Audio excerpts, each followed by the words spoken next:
হ্যাঁ, একবার তুমি বা তোমরা যেন দয়া করে বাঁকা চোখে তাকিয়েছিলে আমার দিকে। তাচ্ছিল্য নয়, একটু মায়ায় যেন ছিল। হতে পারে কাপা আবেগও মিশ্রিত ছিল তোমার দৃষ্টিতে। ওইটুকুই আমার যা পাওয়া। আমি ঝরে যাওয়া পাতা, তুমি ছিলে আকস্মিক দমকা হাওয়া। তারপরও অবহেলার চাদর ছাড়িয়ে, উপেক্ষার দেয়াল ডিঙিয়ে ও অবজ্ঞার লাল দাগ মুছে জীবনের কোনো সীমারেখা ভাঙতে পারিনি আমি। একথা জানে শুধু অন্তর। অনেক স্বপ্নপ্রবণ হয়ে একবার ভেবেছিলাম এই অবহেলা তুষারপাতের মুখচ্ছবি, উপেক্ষা কাঁচের দেয়াল, অবজ্ঞা কুচকুচে অন্ধকার। এর কিছুই থাকবে না। একটি বসন্তের ফুৎকারে, একটি ঝলমলে পোশাক গায়ে জড়িয়ে, হাতের মুঠোয় বসন্ত নিয়ে অন্তত একটি সন্ধ্যাকে উজ্জ্বল করে নেব, এমন ভাবাবেগও ছিল আকাশের কার্নিশে লেপ্টে থাকা ভেজা মেঘের মতো।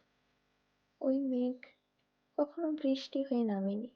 তোমার বা তোমাদের নাগরিক কোলাহল কখনো থামেনি।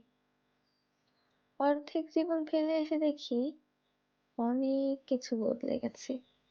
সে কি? কোথায় হারালো কৈশোরের দিনলিপি, বিপন্ন করা অবহেলা, স্বপ্নকে অবদমনের স্বরলিপিতে আটকে ফেলা উপেক্ষা, আর তারুণ্যকে ম্রিয়মাণ করে রাখার অবজ্ঞা। ওরা আমাকে চোখ রাঙাতে পারে না ঠিকই, তবে এখনো পোড় খাওয়া দিন বড্ড রঙিন।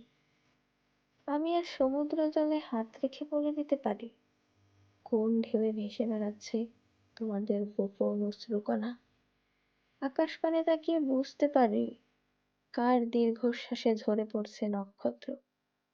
এমনকি তুমি যে সম্রাজ্ঞীর বেশের আড়ালের মিহিন কষ্ট চেপে হয়েছে লাবণ্যময় পাষাণ পাথর, এটাও দেখতে পাই অন্তর্দৃষ্টি দিয়ে।